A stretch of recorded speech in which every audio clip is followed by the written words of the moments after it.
For decades, I've heard so many HR professionals say, we don't have a seat at the top table. Well, now is the time. The world of work is being reshaped by AI, by shifting workforce expectations, by economic uncertainty. And in this moment of transformation, HR has once in a generation opportunity to step up as a strategic partner. But opportunity alone isn't enough. We need to be intentional. We need to plan for how we build our credibility. So we're not just invited to the table, but relied upon once we're there. Trust is a feeling built through consistent action, strategic insight, and authentic partnership. After 3 decades in HR, I've learned, sometimes the hard way, that credibility isn't about being liked, it's about being relied upon. Although, let's be honest, being liked does help you when you're trying to get someone to fill out their performance review on time.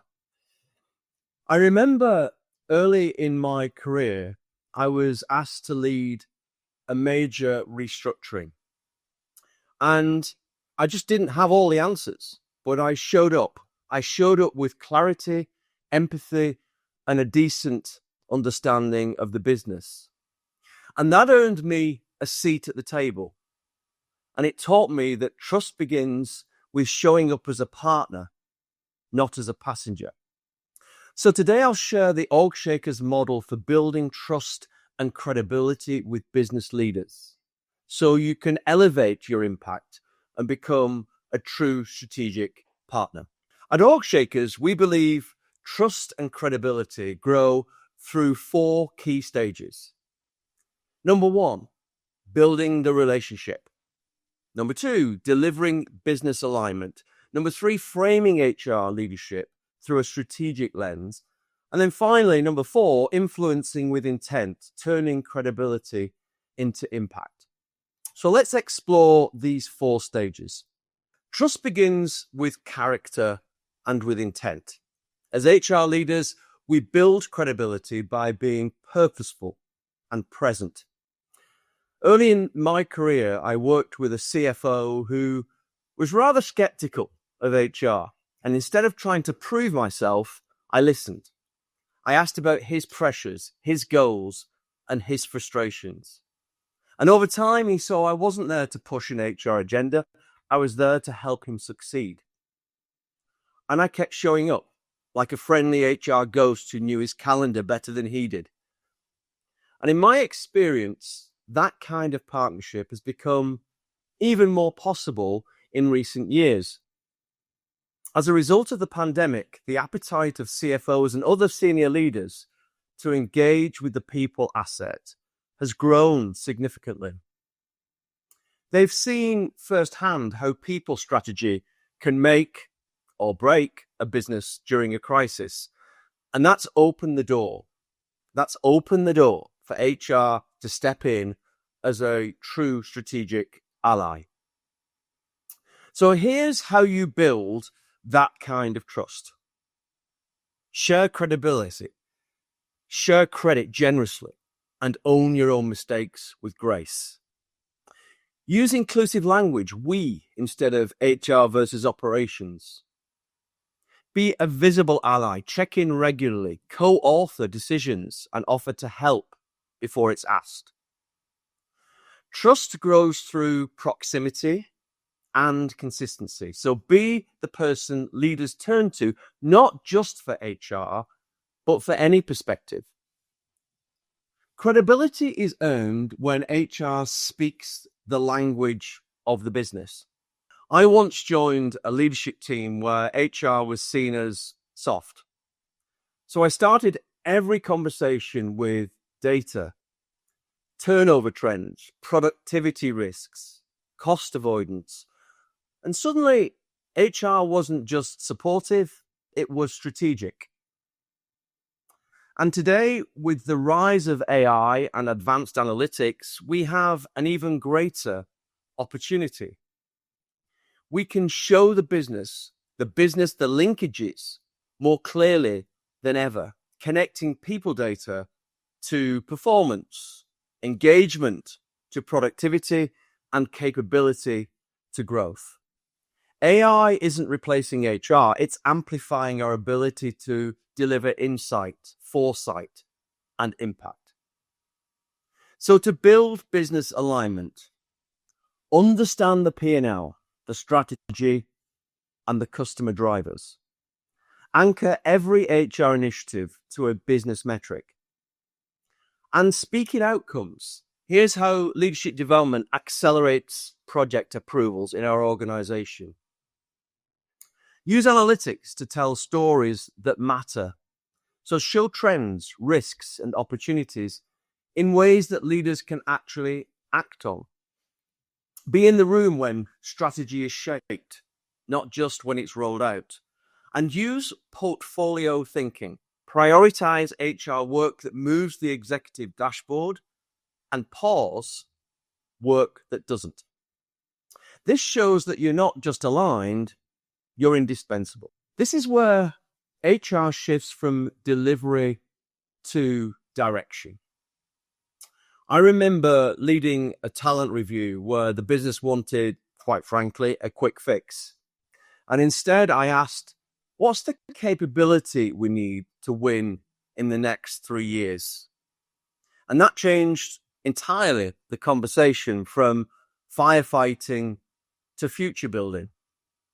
And here's the thing, how you pose questions and how intentional you are with your communication really, really matters. Strategic influence often begins with a well-framed question that shifts perspective and opens up new possibilities. So here's how to lead strategically. Start with business outcomes, certainly not HR agendas.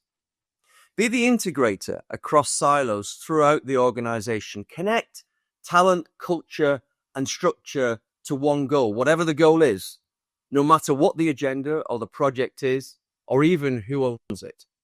Operate on 2 horizons, running today and reinventing tomorrow. Executives care about causality. So quantify, simplify, and connect the dots. Strategic HR isn't about doing more, it's about seeing more. Credibility becomes influence when HR helps leaders make better decisions. And I remember working with a retail organization that was struggling with frontline turnover. And instead of just presenting the problem, I came to the executive team with 3 scenarios. One where we did nothing, one where we invested in onboarding, and one where we redesigned the entire shift structure. Each scenario had projected cost, impact on retention, and operational trade-offs. That conversation didn't just highlight the issue, it helped the team choose a path forward. So to influence with real intent, use scenario storytelling to show foresight. Storytelling as a skill is massively underused in HR. Present options, not just problems. Although it's easy to say, it's still surprisingly common to walk into a meeting and simply present an issue without a clear path forward. When I worked in the pharma industry, we used a simple but very powerful framework, STP, situation, target, proposal. And that meant that every conversation was structured around 3 things. What's happening, what's the outcome that we want, and what we propose to do. That discipline alone brought more value to the table, and it helped leaders see HR as a solution engine, not just as a risk radar. Link every HR initiative to a line on the organizational scorecard, not the HR scorecard. And remember, trust is maintained through micro behaviors. Micro behaviors around consistency, care, and reflection. Ask leaders, what do you need from me now? And then act on it. And of course, celebrate joint wins with other functions. Influence isn't about control. It's about contribution. Credibility isn't a one-time win. It's a continuous commitment.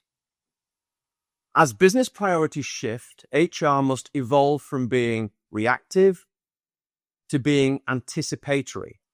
That means staying very curious, staying connected, staying courageous.